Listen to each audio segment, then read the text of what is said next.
In today's business world, change is the only constant, and mastering transformation is the ultimate key to success. Welcome to Shift and Thrive. I'm your host, Natalie Nathanson. Each week, we'll bring you conversations with CEOs who delve into how they successfully drove critical change in their organization. This show is sponsored by Magnitude Consulting, bringing you the thinking power of a growth consultancy and the getting it done power of a full-service B2B marketing agency. Today's guest is a seasoned cybersecurity leader with nearly 30 years of experience safeguarding the digital world. He's led security responses to some of the largest breaches in modern history and has worked with firms including Sony and Google. He was a founding executive at Cylance and scaled his division to a $60 million global operation prior to its acquisition by BlackBerry. Today, he's the founder and CEO of Cyvatar, a company that's transforming how small and mid-sized businesses approach cybersecurity. Corey White, welcome to the show. Natalie, thank you. I'm happy to be here. I'm very glad to have you. And to kick things off, I'd love to start by having you share a transformation story from inside Cyvatar. I think when we spoke previously, you talked a bit about a shift towards a post-breach focus. Can you walk us through what led to that shift and what you changed in your approach? Yeah, it's interesting. I'm always doing kind of go-to-market analysis and understanding how customers' needs change, buying patterns change, what drives a customer to buy and spend money, period. But then, diving deeply into, specifically cybersecurity. And ultimately, where I landed is companies spend money in four different areas as it relates to cybersecurity. So, the first is they need to be compliant. They've got some big customer coming to them saying you need to be, SOC 2, NIST, CMMC, HIPAA, whatever it is. That typically becomes a major driver to spend money on cybersecurity. But we all know compliance doesn't necessarily always equal cybersecurity. It can be kind of a checkbox. So that's number one. Number two is, third-party risk questionnaires, meaning that they've got some kind of third-party risk management questionnaire they have to answer from some very large vendor, and it's coming to them and said, oh my God, we have to answer all these questions and we don't have these things in place, so we can't actually answer the questions, so we need to put these things in place. That is also a driver for cybersecurity to spend money. And then, the next one ends up being cyber insurance. So some companies, they actually go through and try to meet the requirements of a cyber insurance, questionnaire or underwriting questionnaire, where it says you have to have antivirus in place and you have to have continuous monitoring, multi-factor, all the basics. But unfortunately, one of the things that we've seen over the last few years is that a lot of these insurance carriers are, they're brokers, and they're going to get a deal some kind of way. So they end up accepting someone just checking all the boxes and not validating. But that also is a driver. The last one, which we've settled on, is what we call post-breach cybersecurity. Companies spend money on cybersecurity after they've had a major incident. Okay. Because normally they think, oh, we'll be okay. We'll roll the dice and hopefully everything works out okay. But post-breach cybersecurity means, hey, we had a triple extortion ransomware. We've been completely hacked. Customer data has been stolen. User accounts have been compromised, and our systems have been encrypted. We've just recovered from that. We have to make sure this doesn't happen again, because that's the number one question after a cyber breach is, how do you make sure this doesn't happen again? And so what we've done is we partnered with a lot of cybersecurity incident response companies, they're called DFIR firms, digital forensics incident response firms. And so after they cleaned up these companies or done a ransomware recovery, then they hand them off to Cyvatar to maintain, enterprise grade cybersecurity for our customers. So ultimately where that lands is simply this. We've never had a customer have a ransomware attack, period.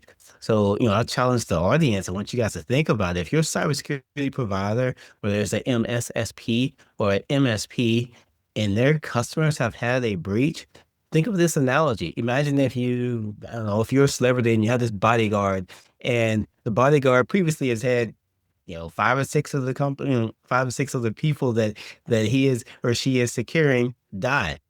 Would you hire that bodyguard? So think about it. In cybersecurity, if you have a cybersecurity provider, but their customers have had a ransomware attack, would you hire them? You have to think about that and make sure that you're um, hiring the right security firm for your company. Yeah, for sure. I'm curious, how that moment came about to kind of make that change. Was it a specific kind of aha or light bulb moment? You talked about kind of liking to do go-to-market analysis regularly, or was it more gradual? Yeah, I'm always looking at, analysis. We do it at least quarterly to figure out, okay, are we selling the right solutions? Are we going to the right market? But what we've seen, and this has been gradual over, let's say, over the last 6 years. 6 years ago, the managed service provider, many of them, traditional IT companies, they were not cybersecurity companies. But if you look at their websites today, virtually all of them are cybersecurity companies. They lead with cybersecurity. And that historically isn't their expertise, but their customers are asking for it. So when they're getting those requests, they're being forced to become cybersecurity companies. And what that means is, they're like, oh, let's use the cheapest antivirus, or let's not configure antivirus to block malware, or let's not patch on a continuous basis. Let's not enforce multi-factor authentication. So those all lead to their customers getting breached. And in many cases, what we see is the hackers have gotten pretty smart. They do a one-to-many hack. Why hack into a bunch of small businesses when they can just hack into the MSP that's responsible for securing them, then get access to all those businesses all in one hack? So that's the challenge we run into is a crowded market now, but they still aren't providing the value that these customers need as it relates to cybersecurity. So where we come in is after the breach, and many of these companies, they do have an MSP in place. I love just going back to something you said about doing that quarterly go-to-market analysis because, I believe it's just so critically important, especially in a landscape that we live in right now when so much is changing so fast. I don't believe like all organizations do that. So can you talk a little bit about, how do you do that? Who on the team is involved? Like what form does that take? Talk a little bit about how that works for your organization. Yeah, yeah, absolutely. I'll go back, God, I wanna say, I think it's like 2015, 2016. I was in Washington, DC at my previous company, and, my team was doing, God, probably around 10 million a year in traditional services. But then when we were, planning for our next fiscal year, I was asked to be around 40. And I was like, services didn't scale that way that quickly. How will you do that? And so I started really just researching how do you scale a business?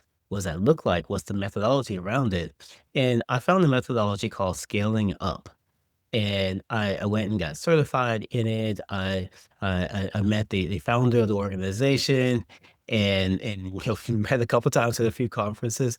But I learned the scaling up methodology, and it is a quarterly methodology where you have quarterly rocks and goals you have to go through. There's a lot to it, but it makes sense because I think if you can't just randomly or willy-nilly say, I'm gonna do go-to-market analysis or company analysis.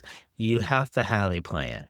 And so scaling up is the methodology we use for quarterly analysis, quarterly goals, and figuring out what am I gonna anchor my organization on and what are we gonna get accomplished this quarter. Yeah, I think it's a great framework. I think it's Vern Harnish, who I know through my entrepreneurs Yeah. organization affiliation. I think any kind of framework like that that gives your organization kind of the discipline and the framework to do that, so you're not kind of reinventing the wheel unnecessarily. But then obviously actually aligning to that and having the discipline to continue doing it regardless of how busy things are or getting pulled in different directions is so critical. Yes. Vern's a great guy. Yeah, I'm glad he put the methodology together. Yes, for sure. I'd love to shift gears a bit, Corey, and One thing I always love digging into is how leaders show up for their teams, especially in kind of fast-changing environments like what we're talking about here. Can you talk a little bit about, your unique leadership style and what's shaped that? Yeah, yeah. Well, let's go back to what shaped it. Back when I really first became a director back in, say, 2005 and leading a team, one of the first things I did, and this was before digital books was really a big thing, but I ordered every book I could get, probably about 10 of them off of Amazon and got them delivered to my house. And I just started reading management and leadership books. And one of the themes I picked up from those books is that being the best technical person, best consultant or whatever you think you may be really good at, that doesn't mean that you're going to be the best manager or people manager.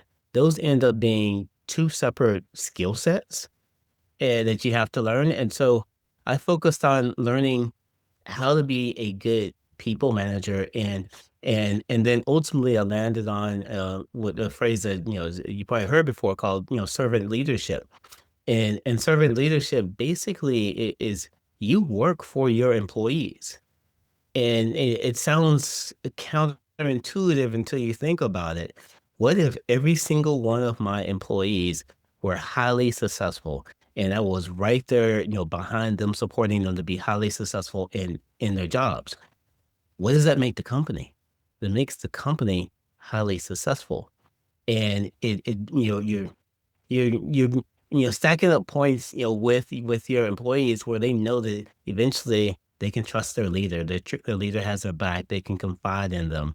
And one of the examples I always give, especially when I'm first hiring someone, is, I never want to be, the emperor with no clothes, right? Where you're leading, and we've all been there where we've seen this leader up saying something. You're like, well, that's total crap. What that person's saying, that is not true. That is not how things work. This person is disconnected or tone deaf. Um, we all seen that. I don't want to be that leader. But what happens when you're in a leadership position, you're not in the day to day. So you actually don't know what's going on. And one of the ways you get to know what's going on is by talking to your employees. But you have to have open communication. And in many cases, you're never going to get 100%, right? You have to have some level of open communication, and hopefully they'll share a lot with you, but they're never going to share everything that they're thinking with you. But that open communication, hopefully you're able to pick things up across all your employees. Even now, I do quarterly one-on-ones with every employee in the company. Just it's only 30 minutes, but you just carve out 30 minutes just to understand what's going on in their world, give feedback, just have a one-on-one conversation, every single quarter. So I'm always in touch. I try not to be so separate as a leader. Yeah. I'm curious if you have, I like that kind of one-on-ones with everyone on the team. Any examples of something kind of impactful that came out during those discussions that kind of set you on a new course that maybe you wouldn't have thought about or known otherwise? I say that happens probably every single time I do a quarterly one-on-one. There's some insight that I didn't think about. I was, just last week I was talking to one of our employees, and she mentioned, hey, we have these renewals coming up, and I was like, huh, okay, well, there's an opportunity to, and it helped us on the financial side to accelerate some of those renewals, but I hadn't even thought about it. But if I didn't talk to, my employees on a regular basis, I wouldn't have had that insight. Sometimes you just get reminded of something. It's as simple as that. Other times, we had a situation a couple months ago where an employee asked something, and I gave an answer, and it was the right answer at the time. But like a week later, another one of my employees I'm also close with, she had a conversation with a person, and they're like, Corey's answer was tone deaf. And I was like, "Oh, yeah, it was actually. I wasn't thinking in the right frame of mind where sometimes at the executive level, there are things on your mind that are not always in the same perspective as the employee. And so your answer may sound disconnected. It may be the right answer, but it may be disconnected from their perspective. And you always have to be able to adjust from that. But you may not always hear that unless another employee tells you, "Hey, you said this, but you should have said framed it this way." But that's why it's so important to have all the conversations that you possibly can, as opposed to just talking to one person or staying in some echo chamber. Yeah, for sure. I love that you have those kind of relationships to get that bit of honest feedback and like, hey, that sounded a bit tone deaf or things of that nature. Because I think as the leader, sometimes you are told kind of what people think you want to hear, and right, that's kind of so detrimental, right? It just becomes this cycle of like a downward spiral. Curious if there are any ways that you try to draw out kind of the truth in those conversations, even if it is harsh and maybe the employee might not want to share it. Yeah, what I've done is I specifically hire people that they don't bite their tongue. Yeah, they're pretty open. I foster a culture of that. Because I want people to be able to, just share what their thoughts are, right, wrong, or indifferent. And so, some of my executives, we have some fiery conversations, but it's fiery with love, to be clear. But it's I don't I've learned over the years is if you hold things in, just personally in life, if you hold things in, it literally makes you sick. You have to get them out, even if you're frustrated, and so you have to give, your team the leeway to just vent, to get it out. You know, I have one team member that, like, "Hey, if you get frustrated, you call me, you just yell at me, just get it out." And and she does, and we just have the best relationship. But you have to know where people's heart really is, what their true intentions are, and what is the driver behind some of the passion. And that helps me understand, okay, this is not malicious. This person is not trying to do bad. They're actually trying to do good here, but sometimes it's not received the right way, or sometimes it ends up being misconstrued. But we all need a free, safe forum to be able to vent, get our emotions out, get our thoughts out, and that's what I've done with the team. We're pretty open and transparent. Yeah, I think it really does come down to culture. I know I'm always just so appreciative when I feel like someone on the team, maybe that I haven't worked with as long as some of the others, when they do come to me with a different idea or some honest feedback. I try to make sure I'm always closing the loop.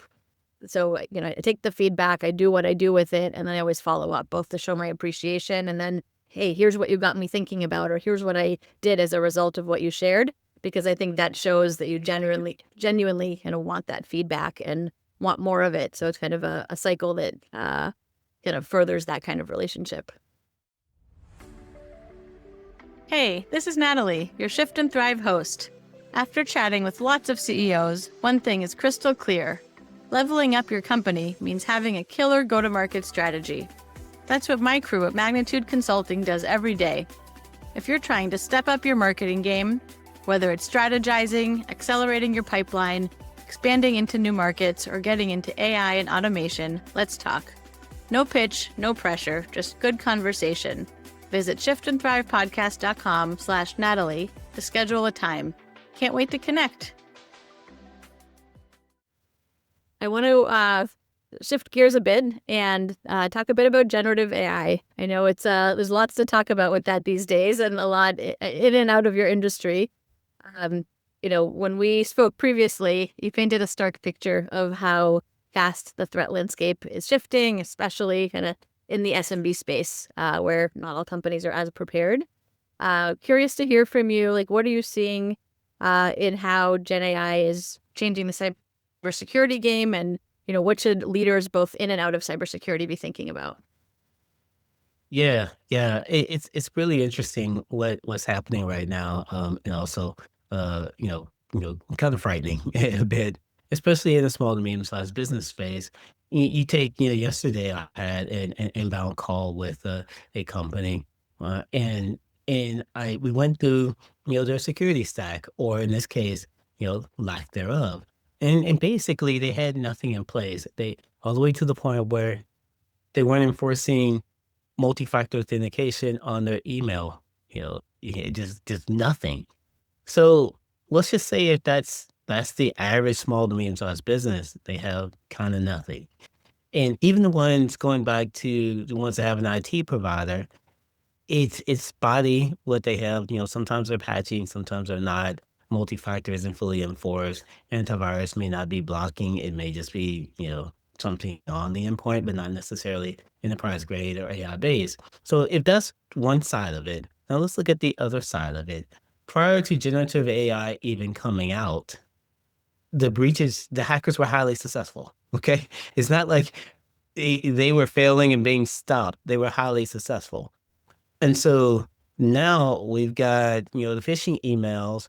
So let's just say if I don't speak English, but I want to attack an English speaking, company, then I can use Gen AI and automatically is perfect English. It fixes all that, right? Or Google Translate, whatever. And Grammarly, all these things are out now that make the emails well formatted. Now let's dive a little bit deeper. So if I wanted to, say, attack you, Natalie, I can just Google you. I can Google me, and or Gen AI, us, and it tells you everything about us. And there are LLMs, called Fraud GPT, and a few others that will generate your phishing scenario, create your phishing websites. It'll do all the work for you. So now what used to take, back in the day, it was depending how sophisticated your attack was or social engineering attack, a week or so, maybe two to plan out. You can do this in a matter of like less than an hour and have everything you need and all the reconnaissance and then automate the attack. So we have let's just say a very sophisticated threat actors out there. And because the script kiddies back in the day, those were the ones that were just kind of the young kids that didn't really know what they were doing, for the most part. Those are very sophisticated now. And you're attacking a victim that has no protections. I use a non-technical example. So let's think about it like this. So if you drive your car and you park it, in LA. So park it downtown LA. You don't close the door. You obviously didn't lock your door. Your windows are down, okay, and there's no alarm turned on. And then you leave it and go to an event and come back and your car is gone. Should you be mad that your car was stolen? No. So same thing with your company. So if you don't have MFA, you're not applying patches, you don't have antivirus, you aren't doing any phishing or email, or DNS security controls in place, no security awareness training, um, and then your company gets hacked with a triple source and ransomware attack, should you be mad? Like you had no protections in place. So, I just think we need to think about basic cybersecurity the way we think about securing our car or our home. We always close and lock our doors or turn our alarm on. So why wouldn't you do that in your company? And so that's why there's such of a big gap. And before Gen AI even came out, we were being compromised at an alarming rate. But you look at any stat, everything is highly successful from a hacking perspective. So we're in a precarious situation as relates to securing our country because of our small and medium-sized businesses, which are 32 million, plus in the United States alone, they have no security. So they're sitting ducks to be attacked. And here's the last clincher to it, which I think is a bit of a dagger, is most of these companies, they don't have the budget, even if it's affordable, to spend on cybersecurity. They're to the point where it's either you make payroll or you spend on cybersecurity or other things. And they're opting to make payroll and keep their business up and running. So the economic challenge ties into this as well. So we have a perfect storm for hackers and nation state threat actors, to launch attacks against US based businesses. Yeah. I'm curious, out of sheer curiosity, but you mentioned kind of government and the impact that this could have given the number of small businesses out there. is your view that the government should play a bigger role in better kind of enabling or supporting small businesses in this arena? Yes, absolutely. And I've thought about this, ultimately, when you think about what makes someone do something, and it's to the point, and I'm a bit of a health fanatic and biohacker, but what made me become that person? It wasn't because I was healthy, really, really healthy in my 20s. No, I had autoimmune diseases. I was eating badly, and I felt like crap for most of my, 20s. And so I had to figure out, okay, how do I fix this? And so I changed my diet and really got deeper into, a healthier lifestyle. And now I feel amazing. But you think you equate that to businesses. If there's no driver, there's no enforcement, whether it be, compliance, or you get hacked, or the government, subsidizing cybersecurity or making it a law or requirement, people simply don't do it.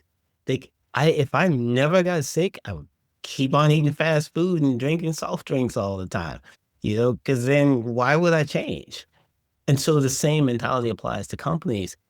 There's no reason to change until something bad happens, but that affects, the US economy, that affects businesses to where they aren't able about there's a few stats, and I'll just give a range. I've heard, between, 20 to 60% of companies are either severely crippled or go out of business after a cyber attack. Okay, so that's what the effect into the economy. People lose jobs. People can't make money because they can't pay a ransom, and hackers have admin access into their whole company. They can't get it back. So we have to have some type of enforcement or government intervention, something to balance it. And I'm not gonna say I know all the answers, but something needs to change because what we're doing today does not work. Yeah, yeah. I mean, it ties to a topic I've been thinking a lot about the last few months, that really like the onus on the small business is, right, you have to be knowledgeable in all these areas that maybe weren't as important, 10, 20 years ago, right? Cybersecurity and having good governance practices. And, as the world becomes more digitized and automated, like having a really good tech stack and a top-notch integrated digital experience, like you're essentially like a mini enterprise, but without the resources of an enterprise and the staff of an enterprise.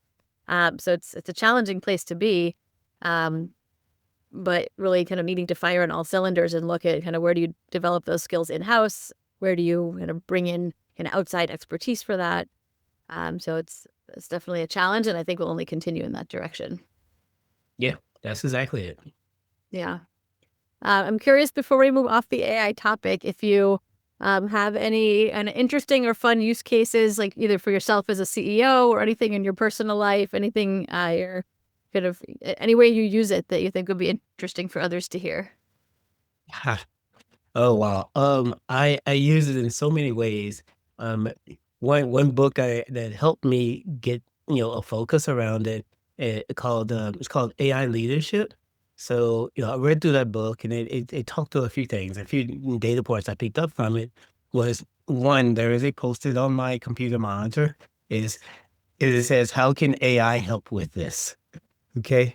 Because the challenge is, if you've been doing something the old school manual way for, I don't know, 25, 30 years, you don't think to leverage AI in doing whatever you're doing. And so, one, I had it was kind of, I want to say, a 200 item RFP I had to answer in an Excel spreadsheet.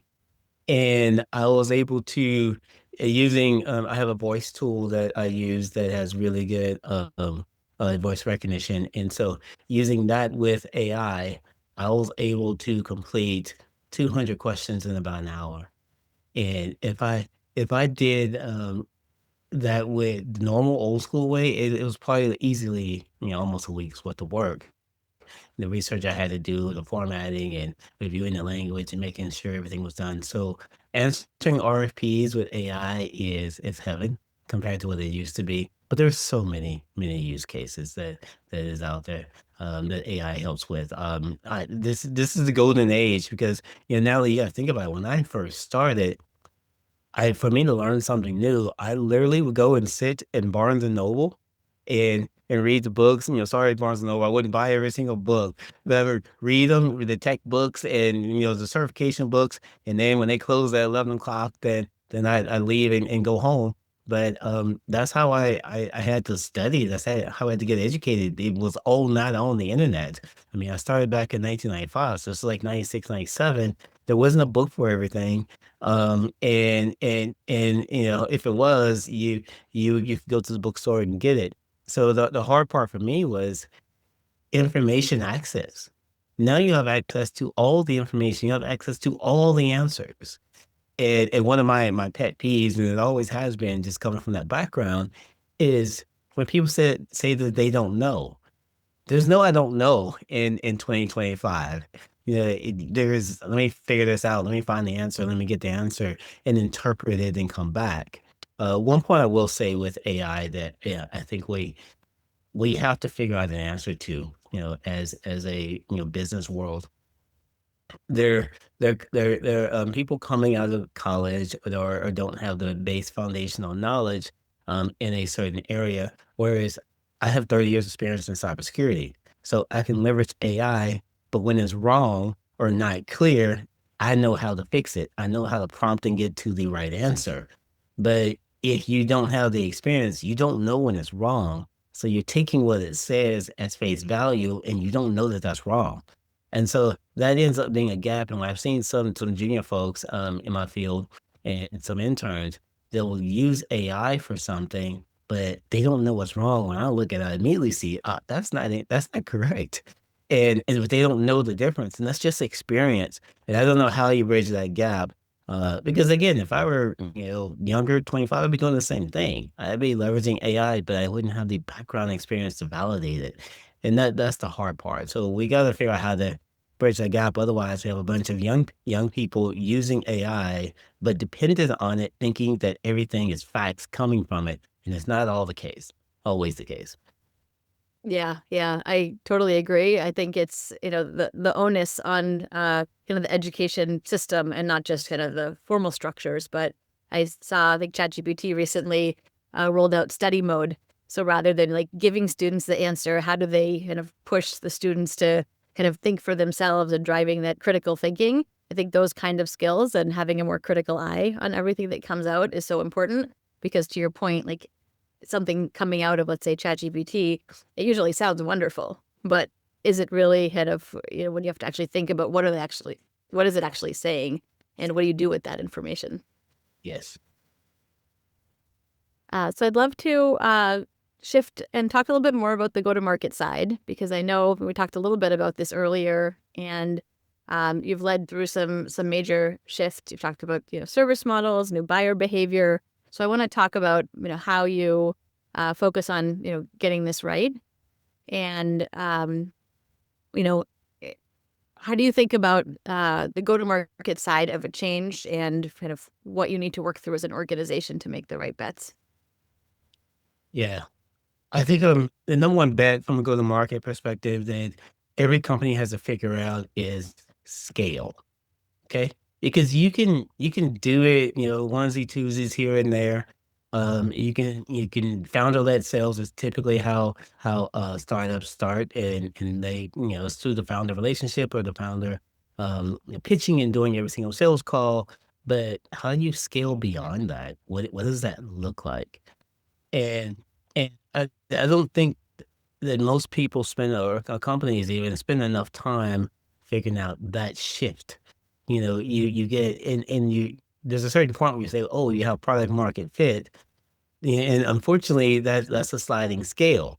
You may have product market fit in a certain market, meaning what you had in, say, 2021 or 2022, you may have had product market fit, but then the market has shifted. Yeah, and then you lost it again. And that's just something that they don't that the entrepreneurs aren't always taught that, that's why it goes back to that quarterly analysis. Okay, what are the trends? What's happening this quarter versus, the last quarter? And I saw that live in 2022 where, we were doing a significant amount of deals every single quarter, say the first half of 2022. The second half, totally different. A complete market slowdown in 2022. So the product market fit we had was not the same. So at that point, I had to figure, okay, how do we pivot? How do we scale? And what that meant is building, strategic partnerships. For instance, today we're a strategic partner with Mastercard, and Mastercard has, God, over 4 million SMB, credit card holders, and so we launched back in February, and it's still, continuing being launched through the country and all their issuing banks. We replaced McAfee as their go-to-market solution for cybersecurity. So that gives us scale, but that takes time. So you gotta plan for, okay, how long does it take to build out that level of a partnership and scale to that? And what do you do in the between time? So, we build, referral programs, we build additional channel programs, we brought on a channel leader to execute and get all these things done. Those were major pivots that we had to make after 2022. And it literally, in my opinion, I wanna do the analysis every single month because it moves that fast now. Technology moves fast, buying patterns move fast, the economy is, changed, under this administration right now. It's been very different in the last 6 months, buying patterns. So it's not something that we could have all predicted. But again, another pivot had to come from that. Like, how we maintain in this market?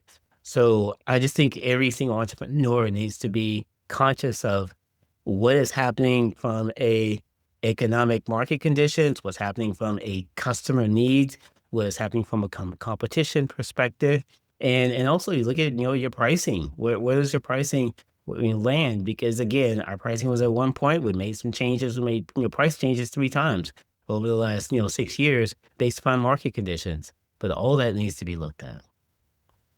Yeah.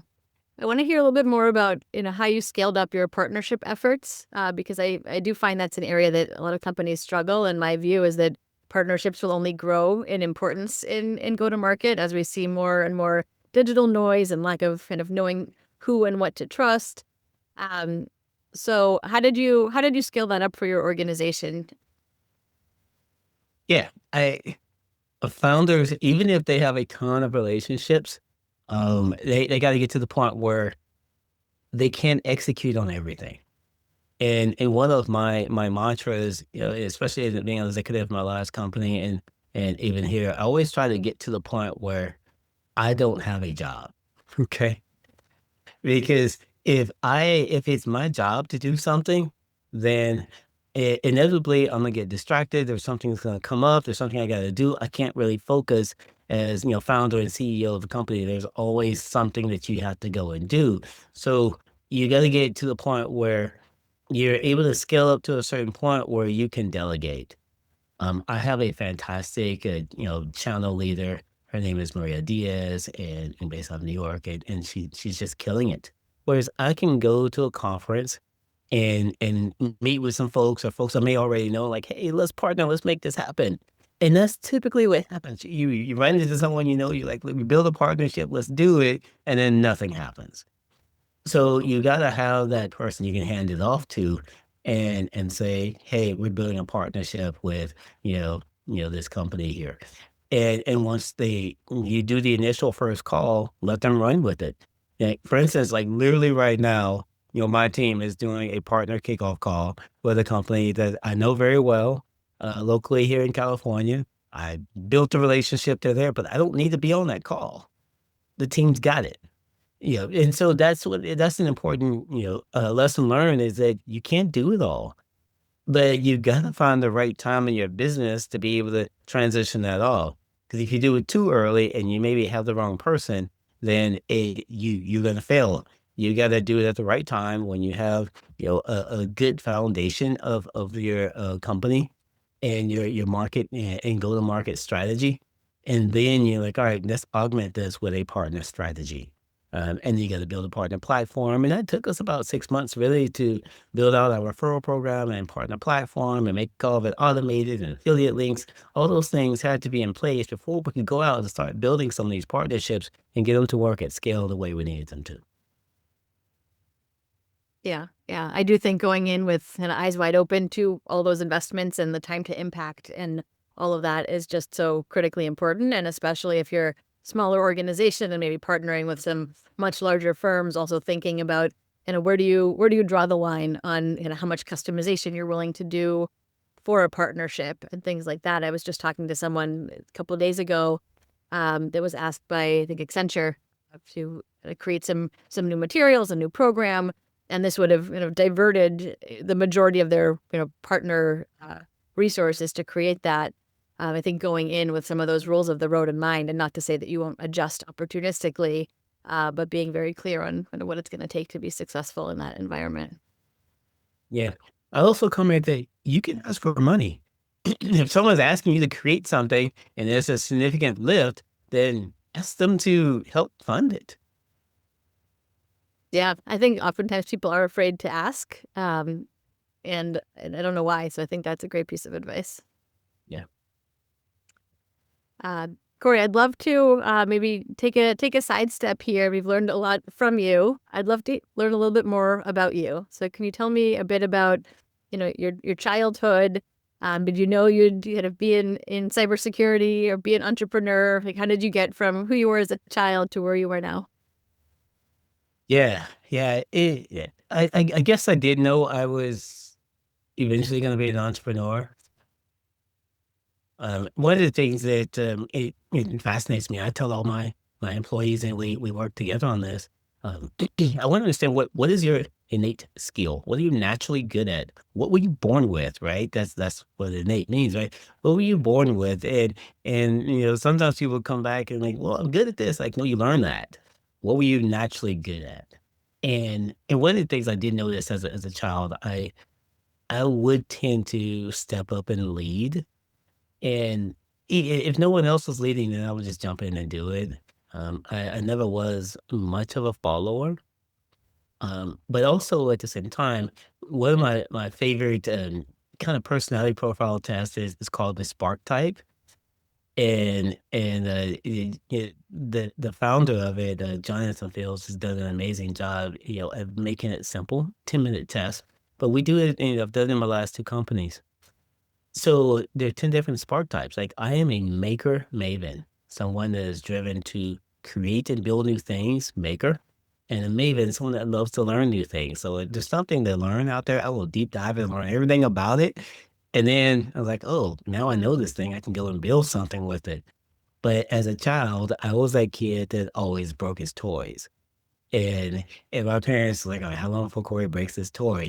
One toy in particular, you pull a string and it points to a cow and it makes a cow noise, and I was like 3 or something, and I smashed it, and like, "It can't be a cow in here, how does this thing work?" And then so I was a little cassette tape in there. But that was just kinda normal, and so I've always been that person, I break things, I like to build things, I like to create things, and that's to me a entrepreneur founder mindset. You look at a situation like that is broken. There's a better way to do this. Let's go fix it. Let's go build something to solve that problem. So so that's what I was like as a child, always, tinkering and learning new things, and it is interesting being a father. You know, one of my daughters, you definitely can see she is cut from me because she breaks things, absolutely, and I had to have a conversation. Your father broke things. It's okay. Um, but she also likes to build things, and so it helps having, the ability to understand oneself, and I give this advice to anyone. I think it's extremely difficult, if not impossible, to have any level of success in life if you don't know who you are. So, you gotta first figure out who you are and then live life being that authentic person of who you are. You can't win being someone else. You look out there and see, oh, well, that person's doing is cool. I'm going to emulate that. No, that's not you. You can't win at life being someone else. So be you And first, you got to figure out who you are, and then be that person, and then live life. Yeah, I love that. You just reminded me of a podcast I was listening to last week. I don't remember the woman's name. She was a professor at Stanford and really got very popular much more broadly around helping young people figure out who they are.